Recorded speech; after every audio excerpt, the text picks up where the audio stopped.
because the Supreme Court says expunge his name. So as if that didn't happen.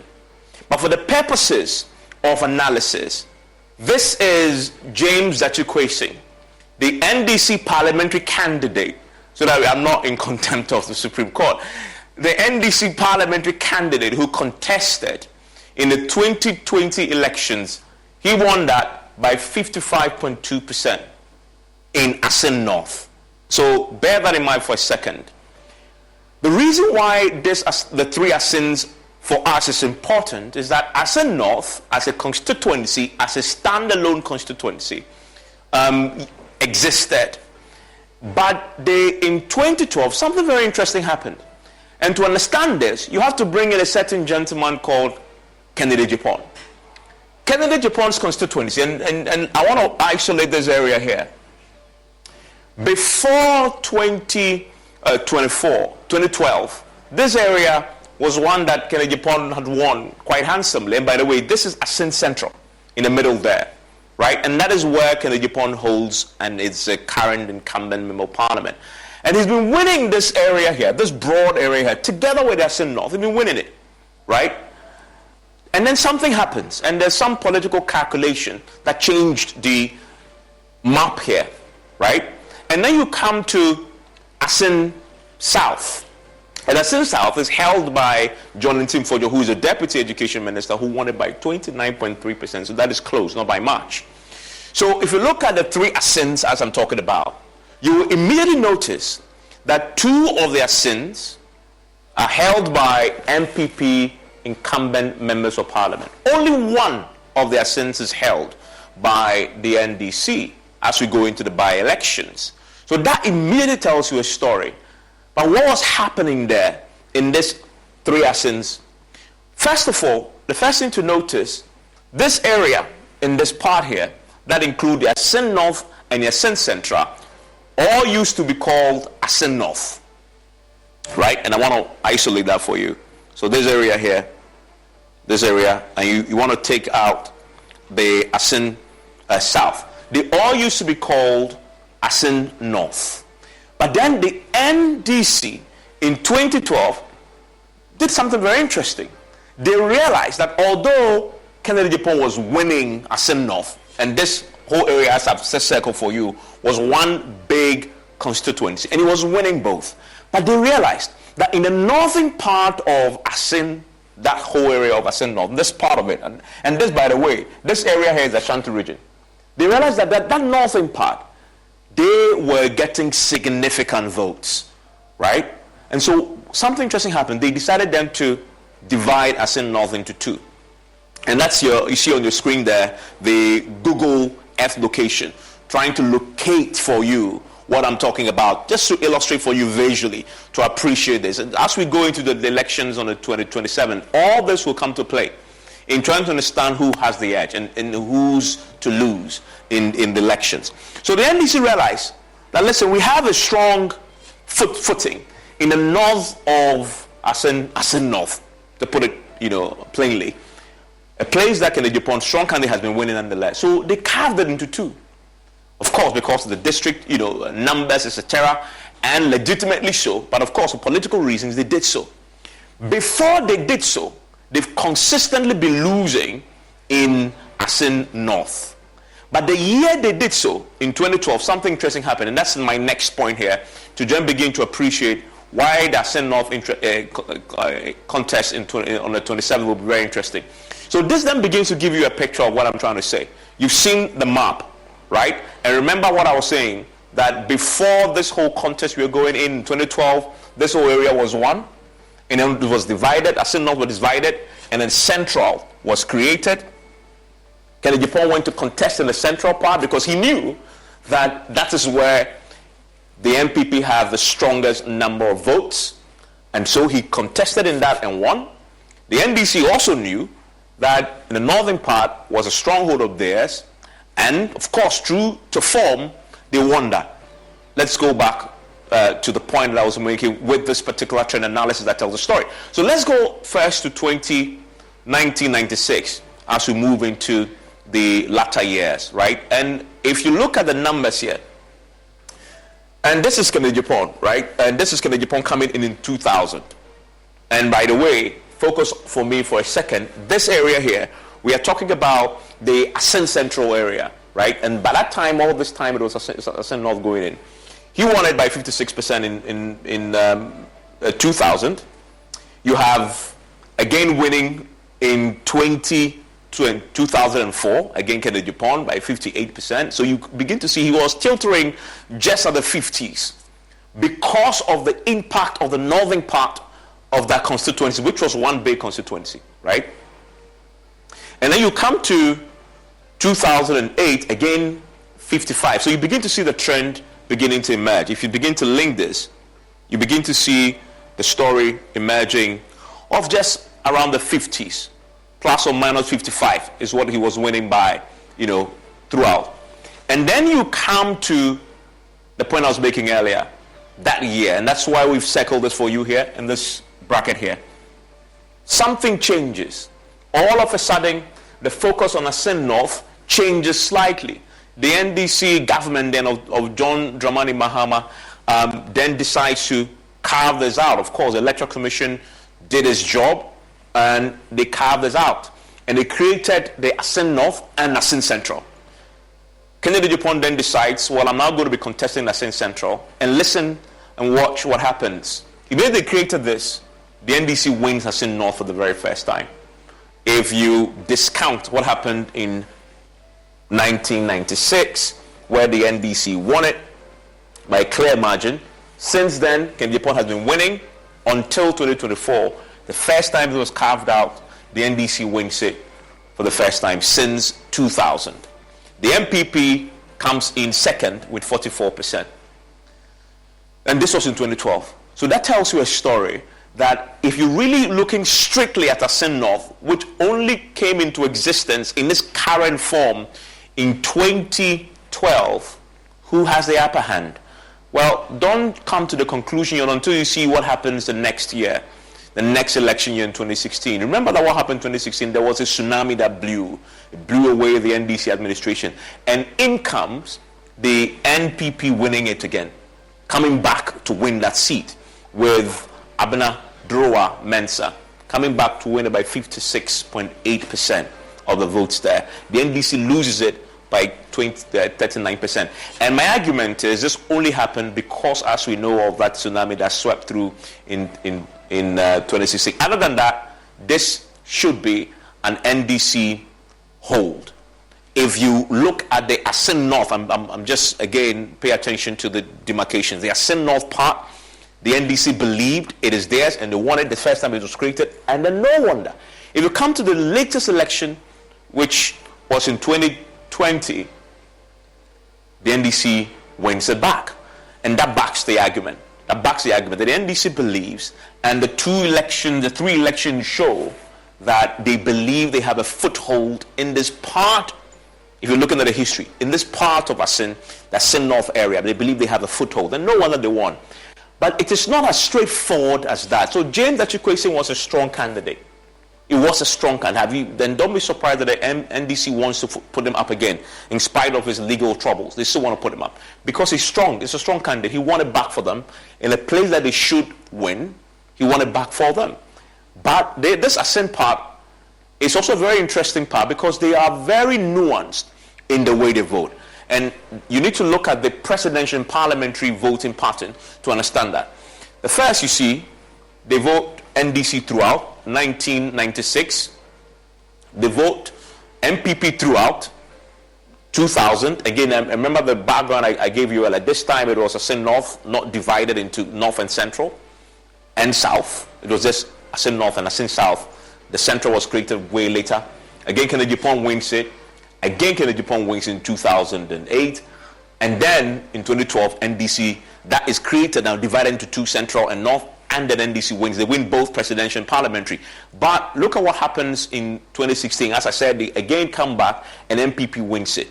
And then in 2020, in that 2020 elections, they vote skirt and blouse. They vote NDC for parliamentary, and they vote MPP for presidential. So you can also argue if you look at it, that although the NDC believes that is their strong part, and so carved it out and created the North and the Central, the MPP has a strong showing there as well. At least, in the year that they clawed back the seat, the MPP presidential candidate won in that area. So this is not going to be a straight fight by any stretch of the imagination. It's going to be one of the most complex elections, by-elections yet, especially in times like this. Nothing compared to Kumewu, right? This is a whole different kettle of fish because they are voting skirt and blouse. And constituents that vote skirt and blouse, you need to be wary of them, right? You need to be wary of them. So you can't even say they are a swing constituency. Yes, they predicted the winner of the ultimate elections in 2012. They predicted a winner here because they vote both presidential and parliamentary. But when it came to the elections, they only predicted what's going to happen in the presidential. Because they voted for the presidential, the president won, and then we had a hung parliament. And then they went to Parliament NDC. So that tells you a very interesting story about the people and the voters of Assin North. They are very astute, very nuanced, and they read the political temperature very well. I believe they are not the kind of people that you can buy with overnight streets, roads being done and street lights being put up. They are a bit more nuanced, a bit more complex in their judgment and estimations that they come to the table with in elections. And then you look at the Assin South area, which is where the MPP currently holds a seat, and they've won it. And this, they swept it. Apart from 1996, they swept it all through, so the NDC winning year on year, election year after election year. And so there's no real problem there. It just tells you a story of the Assins, the three Assins, and why possibly the NDC created the Assin North, because it believes if you leave the Assin North and Assin South the way it stood, the MPP would have won it all the way. So let's create some for ourselves, and they took it back. Okay, and then you come to the Upper Dintra part of it also. That also tells you. So this is the NDC part of it is one that they keep very closely. And if you look at the Upper Dintra area, the voting pattern, that also tells you that story of the how strong the party is there. And then also Kumadobe Brakwa, another area in the Ashanti region, shares a border with the Assin North area.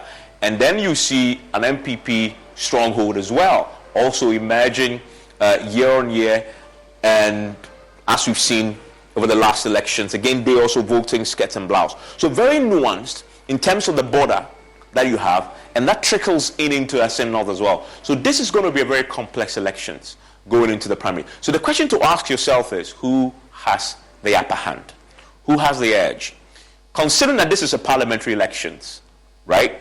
And considering that the NDC believes that part is a part that they have a strong base in, you could argue that the NDC has a momentum going into the 2023 by-election on the 27th of June. They do have the momentum going in. At least they won it in the last election, so they have the advantage going into this. And then it's been carved out for them. The 3 times they've run it, NDC have won it twice parliamentary. The MPP has won it once. So they have that in their favor. But listen, there are no absolutes in politics. And we've seen in Kumewu, although it doesn't compare, in times like this with the economy the way it is, the MPP still managed to increase their votes there. But one thing you can say for sure, that the Assin North by-election is NDC's to lose. Let's see if my guests agree when we sit for a conversation right after this.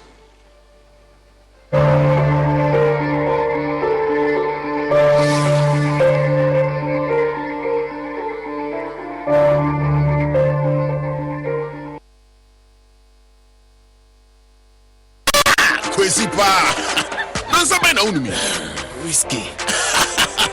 Wash. All of a sudden, my voice I hear different. And when you saw a call. Barman, bring me the honey whiskey. You know the one? Black Rock whiskey. Honey whiskey.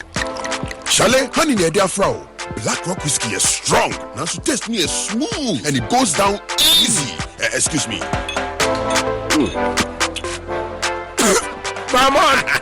Barman, bring my friend one Black Rock whiskey. Black Rock whiskey, blended with natural honey flavor.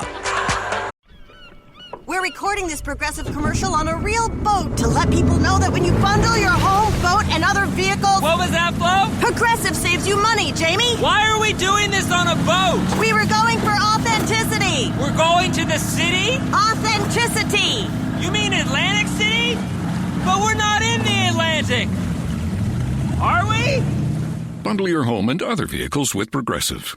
Progressive Casualty Insurance Company, affiliates, and other insurers. Discount not available in all states or situations. Hey, what's up? Batman. Hey, what the over Sikanton Sata? You have been to a man, no? Black Rock Whiskey can be a feeling smoothness, no? Drink responsibly. Not for sale to persons under 18 years of age and not recommended for pregnant women. This advertisement has been vetted and approved by the FDA.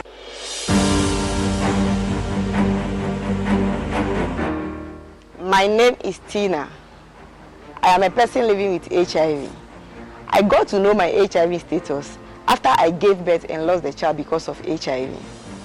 In those days, prevention of mother-to-child transmission services had low patronage due to fear and stigmatization.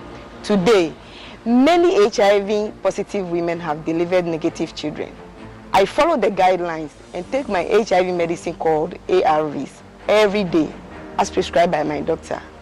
This makes me strong and healthy and also prevent me from passing HIV on to any future child. Please, avail yourself for PMTCT services when pregnant. It is the only way to ensure you do not pass the HIV onto your baby during birth or pregnancy. If you have tested for HIV recently and it was negative, test again when pregnant. If you have tested positive, go to the hospital after birth as directed by your healthcare provider. Your baby will be given medicine immediately and tested to ensure baby and mother are well. Let us work together to have an HIV-free generation. Our children must be free to shine.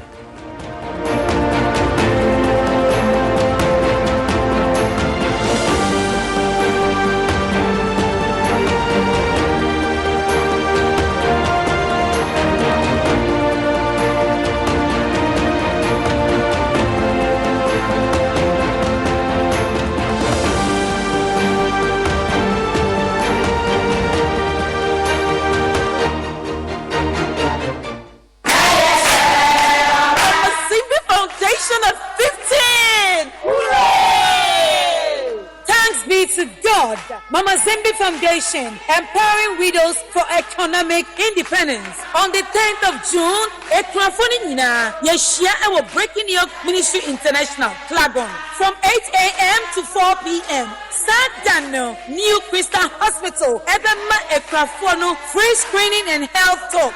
Mama Zimbi Foundation, 15 years anniversary year, empowerment. Any young kwa, we are Queni Bar, many won't be more if we say, Equaya Woy, and Yabia Bo, Equayo, Yami, and Washishe. Yes, supporters near Daniel Milk, Pinata and Daughters Porridge Service, Bell Aqua, Fright 14 Rice, Hunger, Last Hour Catering Services, Top Choco, Blue Skies, Flower Tissues, EJ Enterprise, Indomie, Awake Purified Water, Tasty Home, Media Partners, Adum FM, Asempa FM, Inshira FM, Adum TV, and Apega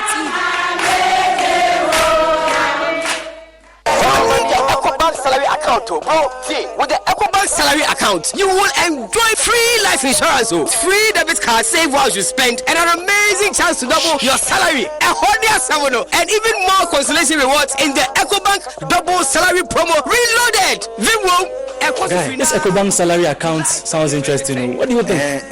Yara, but maybe next time, Charlie. You know what? I'd go shine my shoe. Yo, myself, I'd go check my BP. We going up, never go down, and we stay flat. Chairman, see the white sign it here. Open an EcoBank salary account today for a lifetime of benefits. You also stand a chance to win more than double your salary in the EcoBank Double Salary Promo Reloaded from now till July 31st. Terms and conditions apply.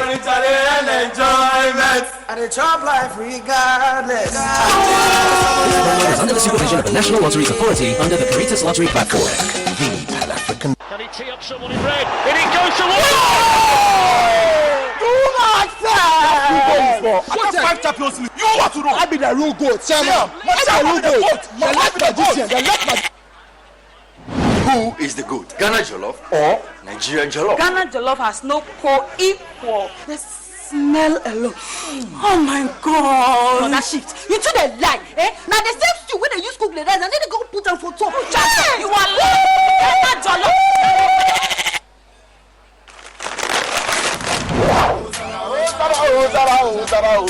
Are you busy? Forget everybody. Yeah. My guy.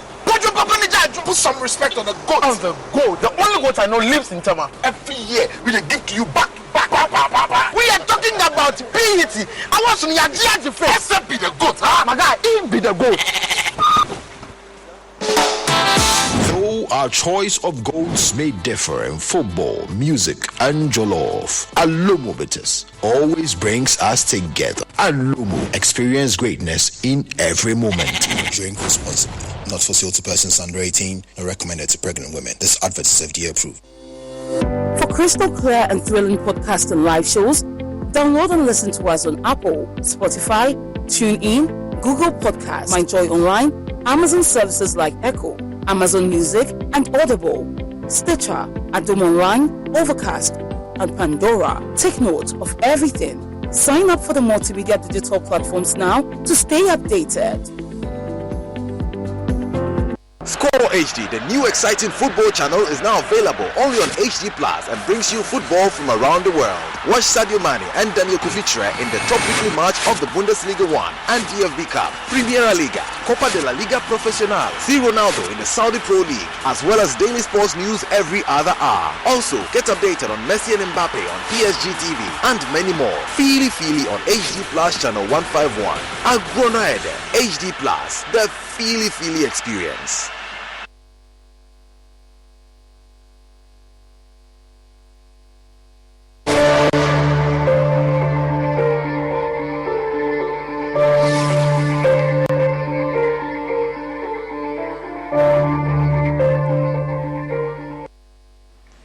Nanabuache is my guest and he's joining me in the studio. As you can see, he's dressed up and fired for that fight in Assin North, and it's going to be a very brutal fight. Even he will admit that this is nothing compared to Kumewu. This is going to be a real fight, as the analysis have shown. Because the NDC, they know, as way back as 2012, they know that part of the constituency, they have a strong footing. And so carved out for them. They won it once, they won it twice, and PP has won it once. Nana, thank you for joining me. Thank you. Grateful that I can have you in the studio. And he's a national organizer of the governing New Patriotic Party. Joining us via Zoom is Mustafa Gbande. Hello, Mustafa. He's the Deputy General Secretary of the NDC. Hello, Mustafa. Mustafa, can you hear me? Please unmute for me. And I want to hear your voice and see you. Also joining us is Senior Political Science Lecturer at the University of Ghana Political Science Department is Dr. Asante. Hello, Dr. Asante. Okay. All of Hello, you. Evans. Good evening. Great to have you. Mustafa, can I hear you? Yes, I'm here, sir. Fantastic and great. I mean, I was expecting you in the studio so we could have a live interaction, but it's okay. I mean, the power of virtual will help us have the conversation. Now, let me start with you. Let's start with the basics. You don't have a candidate yet. You don't. You are electing a candidate on Wednesday, from what I understand. 2 people picked up forms, excluding the woman who won it for you the last time. The interesting thing about her, though, is that she won it for you the second time asking in 2016, contested again in 2020 and lost, and now she's out of the race. How is that preparation towards the by-election, towards the primary going? Oh, very well and very peaceful. Before then, good evening to your cherished viewers, and then good evening to very respected lecturer, Dr. Asa, and then my brother Mustafa as well. Yes, last week, upon getting this notice from Parliament to the Electoral Commission, we quickly convened a meeting, and then the General Secretary on that same day also brought out a notice to notify the good people of Assin that we've opened nominations. 2 people picked up, as you rightly put it. I was there in Assin. We've had the vetting. They've gone through everything, and on Wednesday, now 2 people who picked up the form, they have all been cleared to contest on our ticket on Wednesday. So we are hoping that the constituency executives, polling station executives will pick one person for us, as we did in Kumewu. It was peaceful, it was transparent, very credible exercise, and we've told all the executives to stay away from it. I mean, we should have a very credible exercise so that it will bring the entire party machinery together. We are not expecting an election that will rather would disintegrate the party. So we are hopeful. So far, so good. The process has been very, very, very, very peaceful, and the information I'm picking up Wednesday is going to be very fruitful, very peaceful. And then right after Wednesday, we start the same day Wednesday, we start our campaign. So once the person is elected, full swing campaign. Exactly, full swing. Let's address an issue the NDC had raised, that you are trying in cahoots, and that's the word that was used, with the Electoral Commission, trying to get one of these aspiring parliamentary candidates to transfer his votes to the area when constitutionally he doesn't qualify to be there, i.e. he has, one, to be resident, but also two, that transfer votes could only happen, I think, 40 days or so, not less than 40 days to the polls. What's the party's position? The EC says that's not true. Are you manipulating the process? First of all, I think I consider that press statement very unfortunate, and it appears not to be deep. I'm not sure that is a reflection of deep thinking, because if you consider Article 94, and I'm going to, with your permission, quote, subject to the provisions of this article, a person shall not be qualified to be a member of parliament unless A, he's a citizen of Ghana, has attained the age of 21 years, and he is a registered voter. Emphasis on registered voter.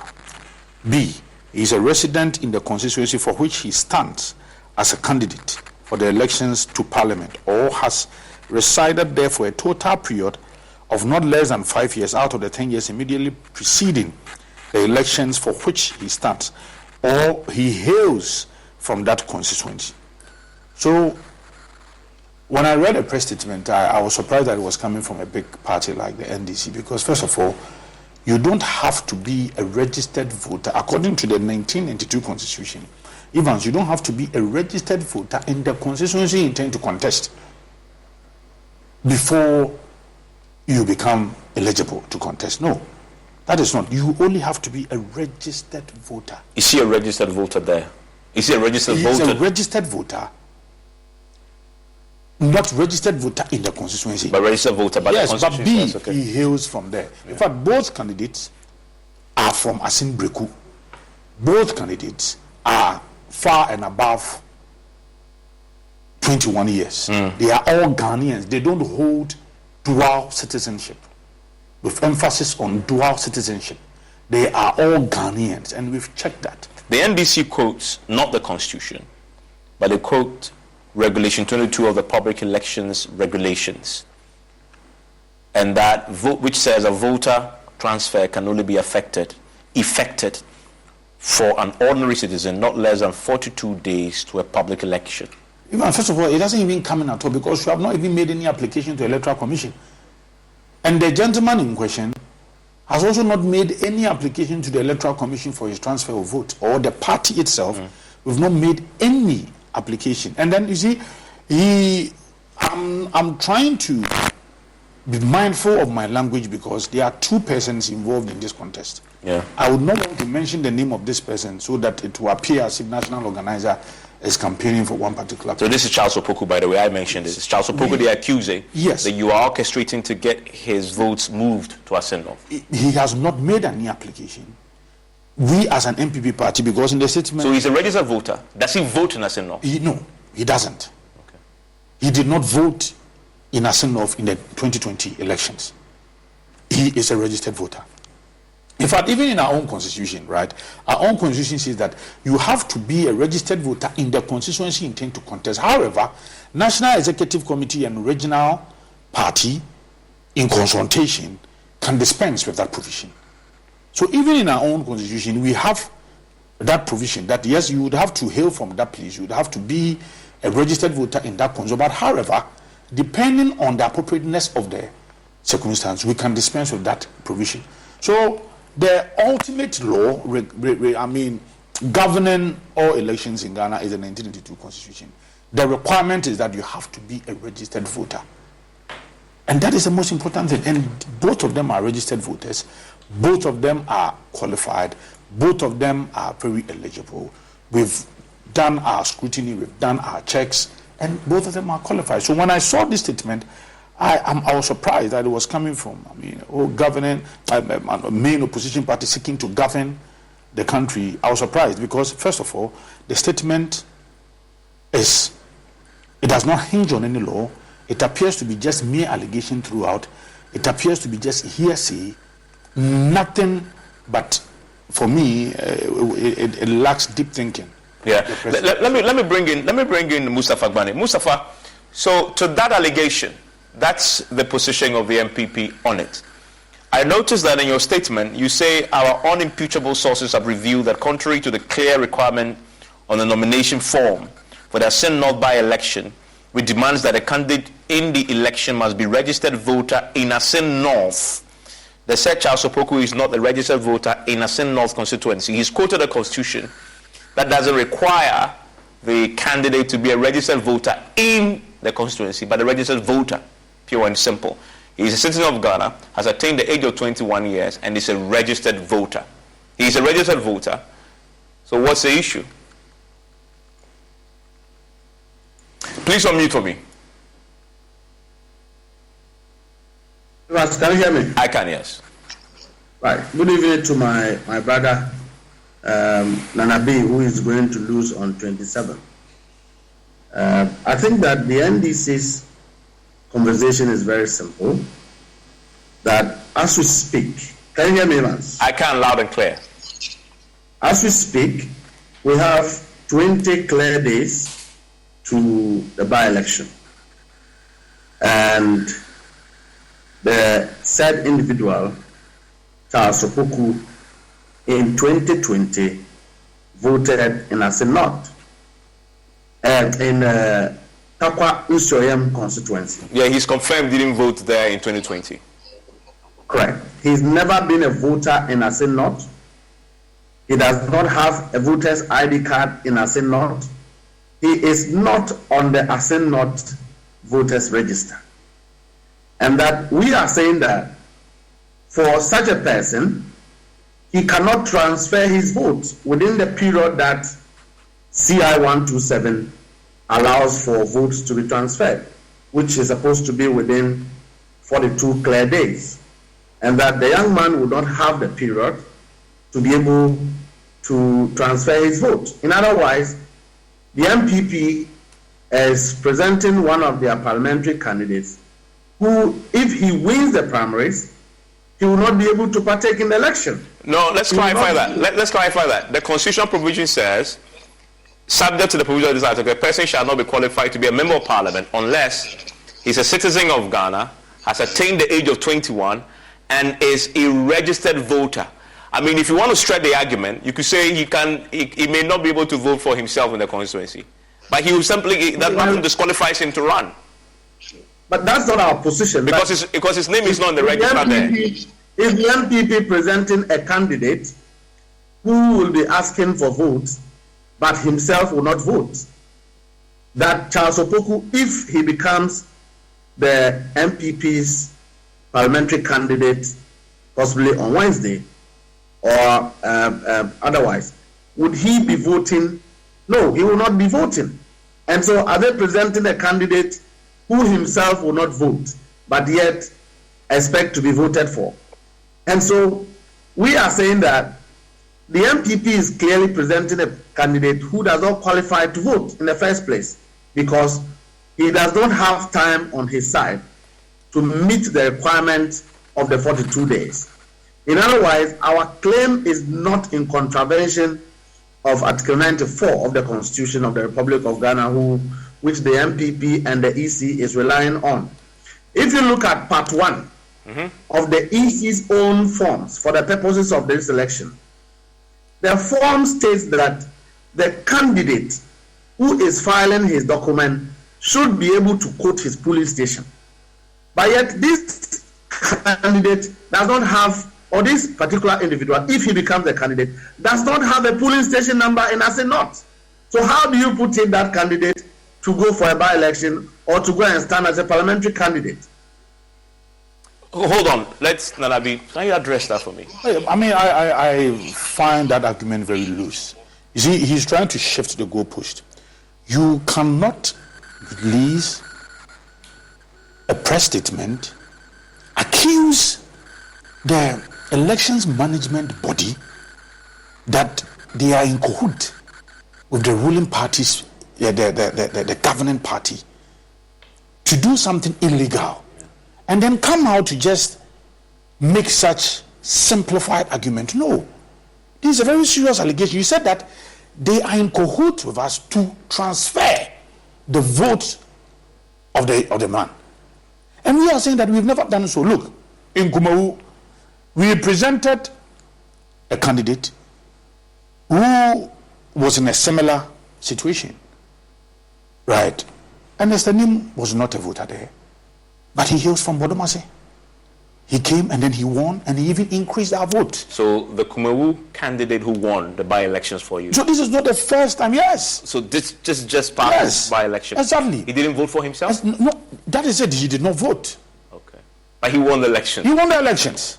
I didn't know this. That's an interesting report. Yes, he won the elections. I mean, and that is not the only time. We've had this scenario a couple of times. So you lose one vote. You will lose one vote.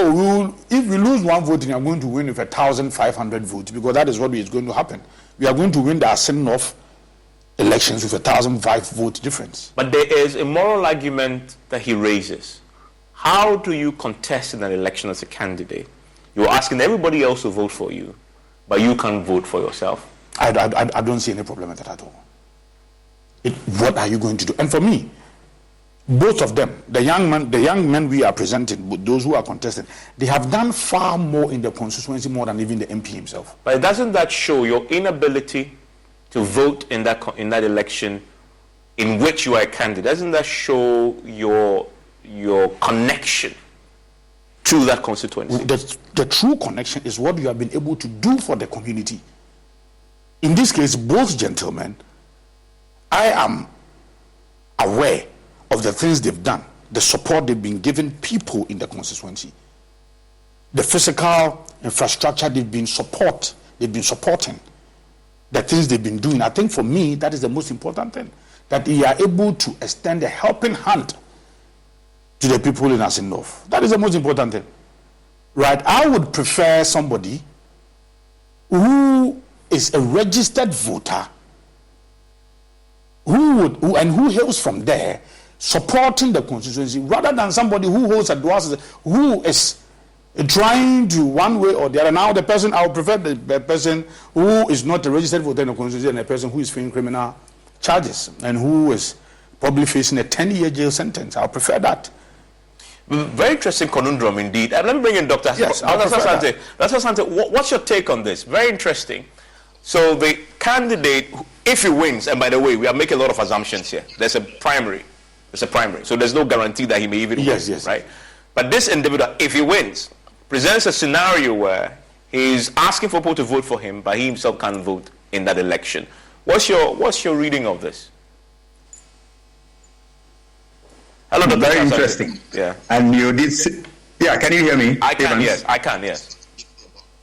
Right. Good evening to my fellow panelists, Nanabi and Mr. Bande, and your good self.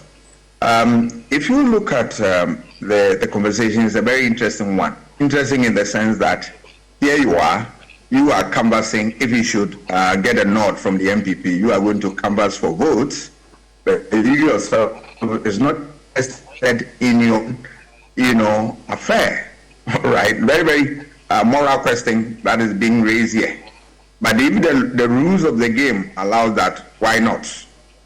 You can. But that in itself, if people get accreditation, can be sort of campaign message against that individual. That here you are, the very person who is looking for votes, actually is not serious about registering and then voting for himself. So if he doesn't is not interested in his own affairs, why would you want to give it can be source of campaign message against that individual? Okay, so that, of course that's and such a electoral system. Yeah. Go on. Because of the electoral system, the first past the post system, you don't need 2 votes, just 1, and then you are already in parliament. So it presents an interesting scenario, but here, who will actually win is the one who has really been in touch with the people, the one that people feel that is a real candidate for them. Looking at the situation, it's going to be very tough. I have no doubt in my mind, because here you are, the last election we experienced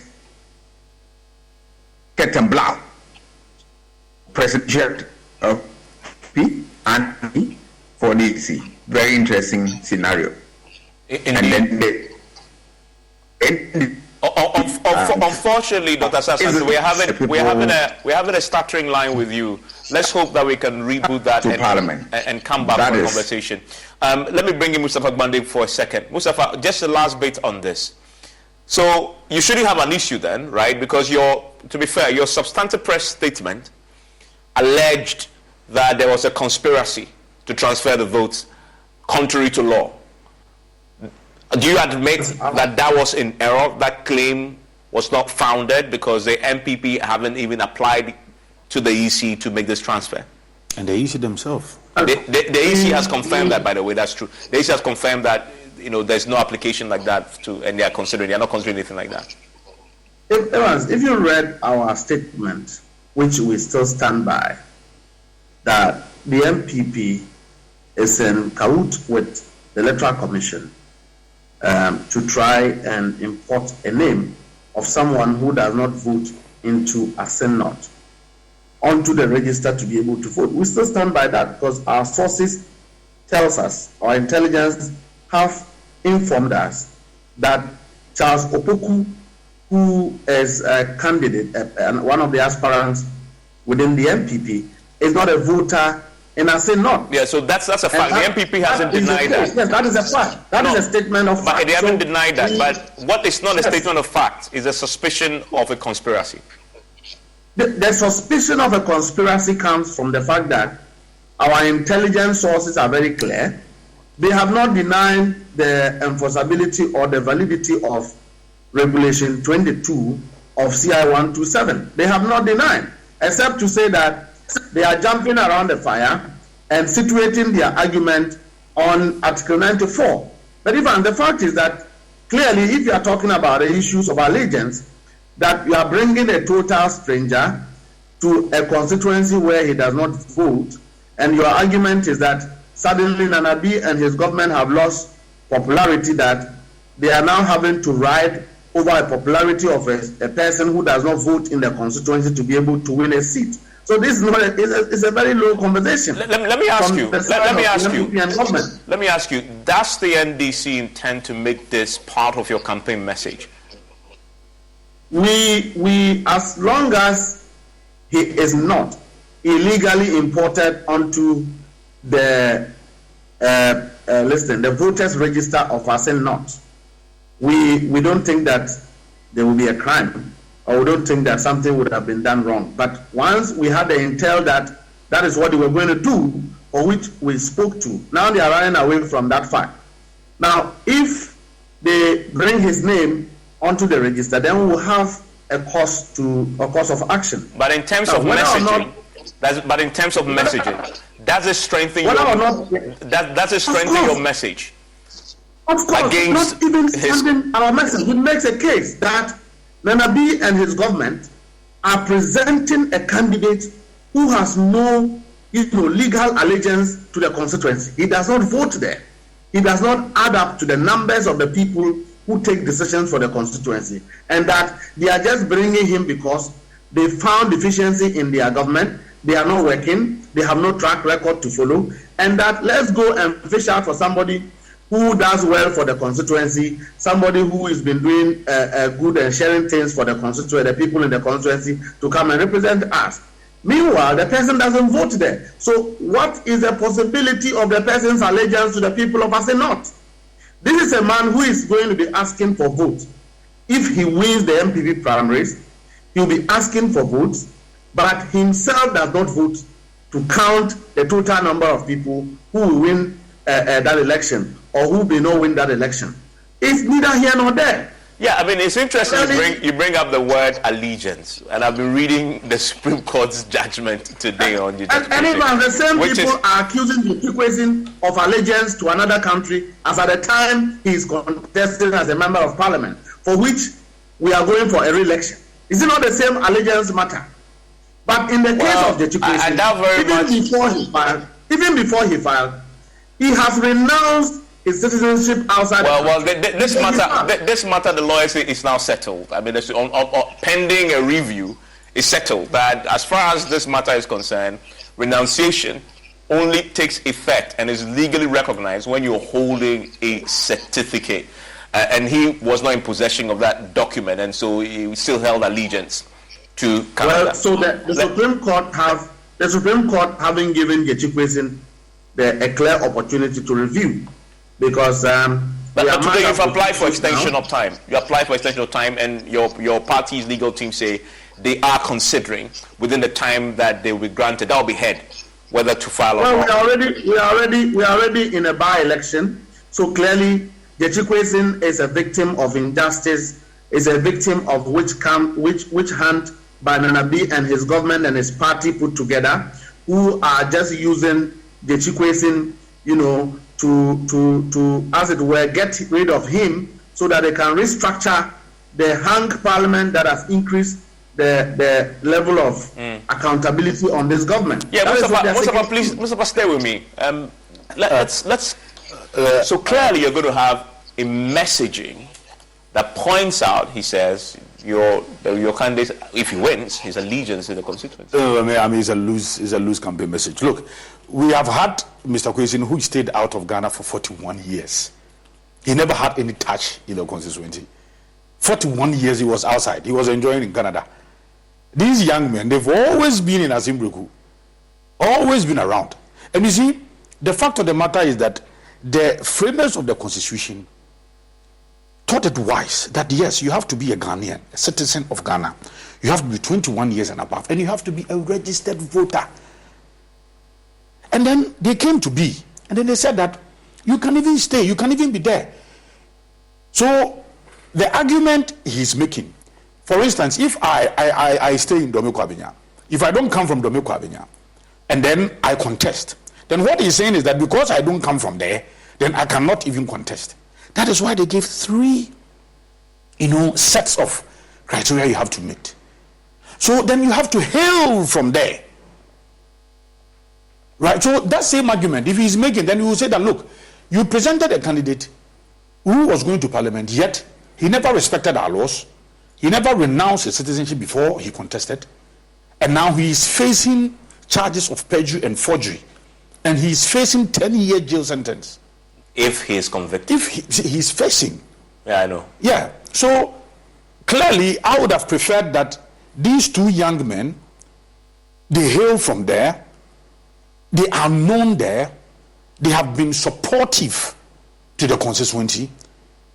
I would prefer these 2 young men than somebody who stayed away 41 years. Let me ask He was not in connection, or he didn't have any touch in the constituency. But even when he came, he did not also respect our laws, because when you go to Canada, he respected their laws. So I hear you also give us an indication of what your campaign message against you, Mr. Kwesi, will be. So, no, that is why I'm saying that if you even want to stretch the argument, that is why I'm saying that Mustafa should rather be hinging his argument on the 1992 Constitution. And then, Evans, once again, sorry, you see, this penchant of trying to malign, of trying to bastardize state institutions, especially the courts. Look, you recall that the Jomoro NDC MP, she was also dragged to court, you remember, for holding dual citizenship.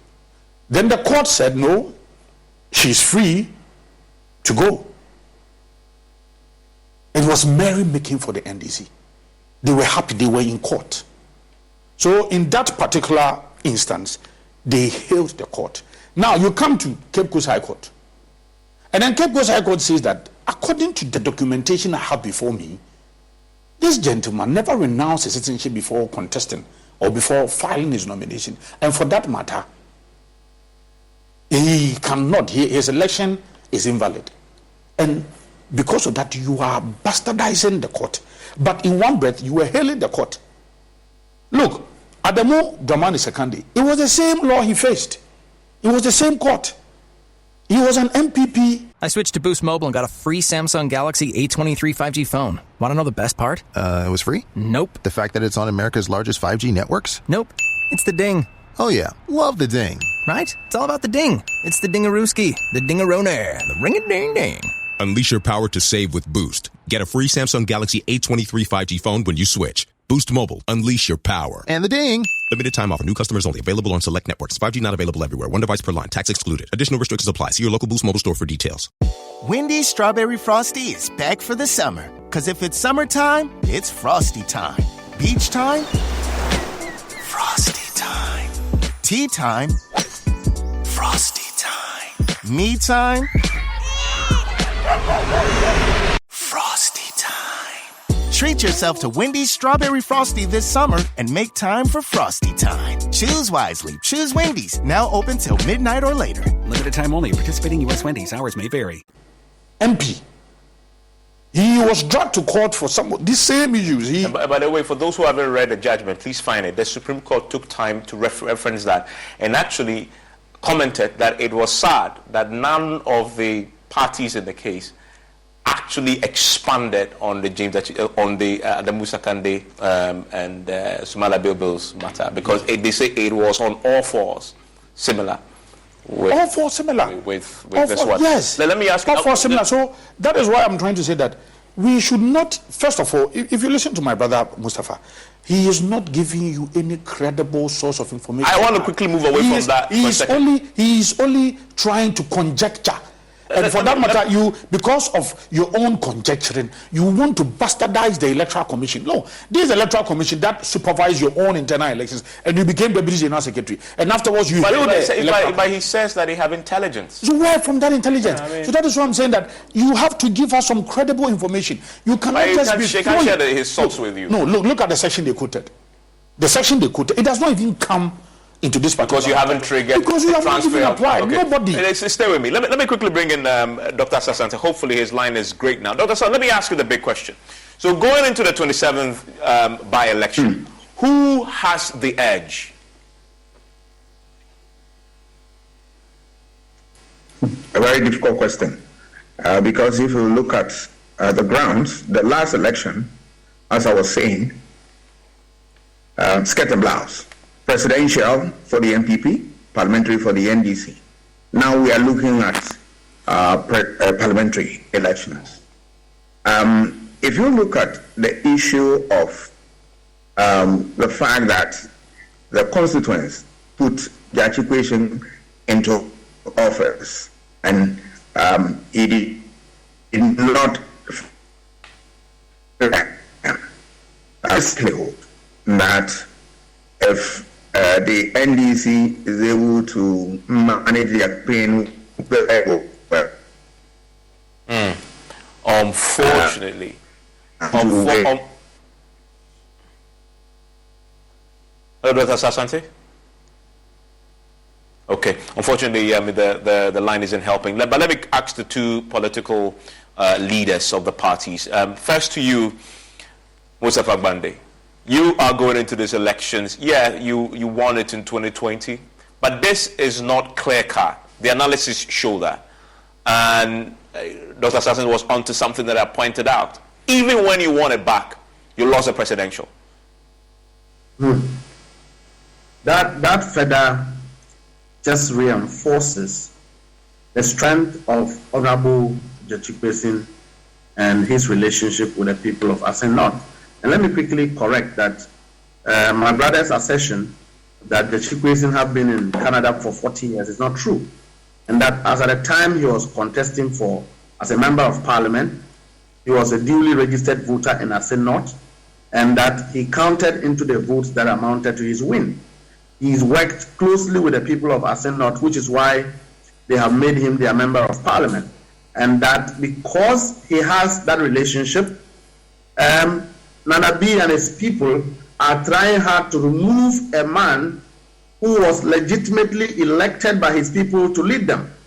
And that is why we are saying that Getchikwesin is just simply a victim of injustice. Yeah, you made that point. If you don't mind addressing the issue about who has, whether you believe you have the upper hand, the complexities, yes. But going into the election, clearly you have seen a number of machines that the government have tried moving into Assin North, and you have seen the reaction of the people, because the people are saying that you cannot repeat the game you played in Kumawu here, and that throughout the period of 7 years you've not done anything. You have told the whole world that there's no money in Ghana. Suddenly you have found money to come and construct roads, and that we think is a scam. Nana B and his government are trooping there, sending resources from wherever they found it, suddenly, a government that have not done. So if you look at the things that the Getchikwesin have done in Assin North, put together, it is way more than what the Nanado-led regime have done. The MPP haven't got a locus in that constituency as far as winning this election is concerned. And that is why they will bring a stranger who have no allegiance in that constituency, who is popular than the party itself, thinking that they can use him to win. But the people are saying that we elected our candidate, our MP, he represented us,